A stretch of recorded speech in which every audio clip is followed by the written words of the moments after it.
Isipin mo na nakikipag-usap ka sa isang henyo na alam ang lahat, pero sumasagot lang batay sa kung gaano kahusay ang tanong mo. Ganyan ang paggamit ng AI. At ang sikreto para ma-unlock ang kapangyarihan nito, nagsisimula ito sa isang prompt. Pero ano ba talaga ang prompt? At paano ka makakagawa ng isa na makakakuha ng pinakamahusay na resulta mula sa AI? Alamin natin nang magkasama. Sa pinakasimpleng kahulugan, ang prompt ay ang input na ibinibigay mo sa isang AI model. Ito ang tinatype, sinasabi, o ipinapakita mo sa AI para makakuha ng sagot.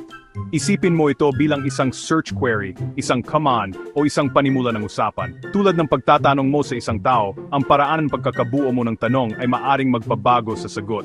Halimbawa, isipin mong i-type ang sumulat ng tula. Ngayon, ikumpara mo iyan sa sumulat ng 4 na linyang tula tungkol sa pagkakaibigan sa estilo ni Dr. Seuss.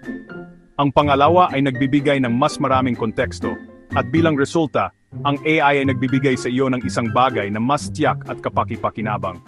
Ang pagkakaiba sa kalidad na ito, yan ang prompt engineering, ang sining at agham ng pagdidisenyo ng mas mahusay na prompts para makakuha ng mas mahusay na resulta.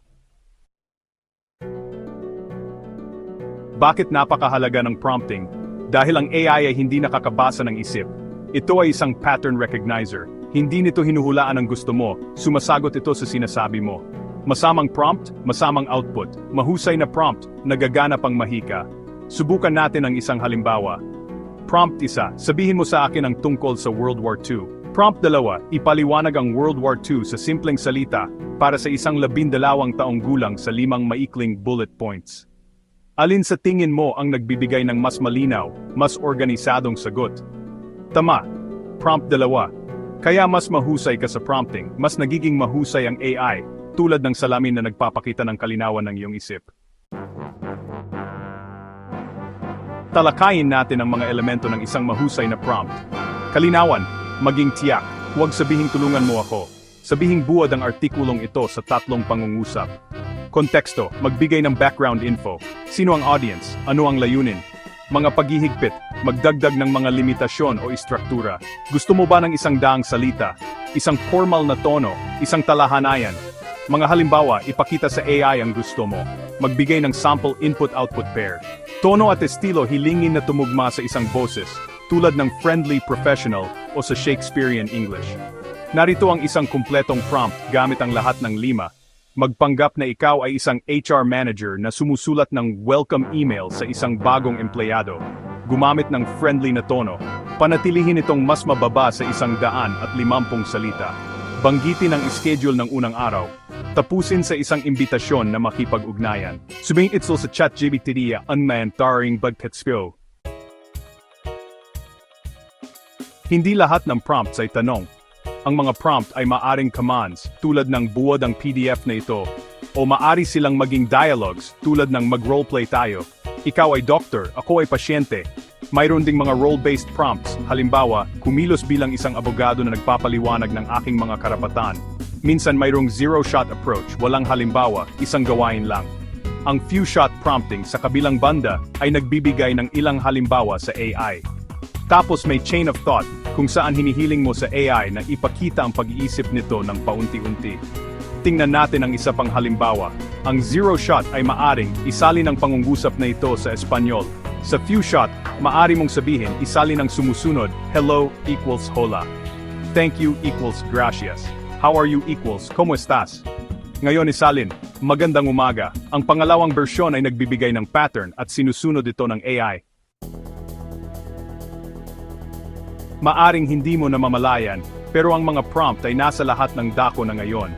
Kapag ginagamit mo ang ChatGPT, Midjourney, Google Gemini, Claude, o kahit Siri, gumagamit ka ng mga prompt. Ang prompting ay ang interface sa pagitan ng intensyon ng tao at pagpapatupad ng makina. Kung nagsusulat ka ng draft ng email, nagdidisenyo ng poster, o humihingi ng tulong sa code, nagbibigay ka ng mga tagubilin sa anyo ng mga prompt. Kahit ang mga image generator tulad ng DALL-E o Stable Diffusion ay gumagana sa mga prompt tulad ng isang futuristic na lungsod sa paglubog ng araw sa estilo ng Studio Ghibli, mataas na detalye, 4K. Gusto mo ng mas mahusay na resulta, sumulat ng mas mahusay na prompts. Sa lugar ng trabaho, ang prompting ay nagiging isang bagong superpower. Ginagamit ng mga HR manager ang mga prompt para sumulat ng mga patakaran. Ginagamit ng mga guro ang mga prompt para gumawa ng mga lesson plan. Ginagamit ng mga coder ang mga prompt para ayusin ang mga error. Ginagamit ng mga entrepreneur ang mga prompt para gumawa ng draft ng business plan. Ginagamit ng mga medical worker ang mga prompt para ipaliwanag ang mga sintomas o diagnosis. Kung mahusay kang mag-prompt, mapapabilis mo ang halos bawat gawain na may mas kaunting stress, mas kaunting meeting at mas mabilis na resulta. At kung hindi mo kaya, maiwan ka habang ang iba ay mas mabilis kumilos. Ang prompting ay hindi lang isang technical na kasanayan. Ito ang bagong literacy. Kaya paano ka magiging mas mahusay sa prompting? Magtanong, subukan ang mga bagay, baguhin, mag-eksperimento. Tulad ng pagtuturo ni Socrates sa pamamagitan ng mga tanong, ang prompting ay isang dialogo. Hindi ka lang nagtatanong ng isang beses, paulit-ulit mong ginagawa. Ang isang mahusay na prompter ay hindi humihinto sa unang sagot. Pinipino nila. Nakakainteresante iyan, maari mo bang ipaliwanag ng mas simple? Ano ang tatlong alternatibong pananaw? Ngayon bigyan mo ako ng counter-argument. Ang bawat isa sa mga ito ay isang bagong prompt na humahantong sa mas malalim na insight. Kaya tandaan, ang isang AI ay kasing talino lang ng prompt na ibinibigay mo dito. Kung gusto mo ng mas mahusay na sagot, magtanong ng mas mahusay na tanong.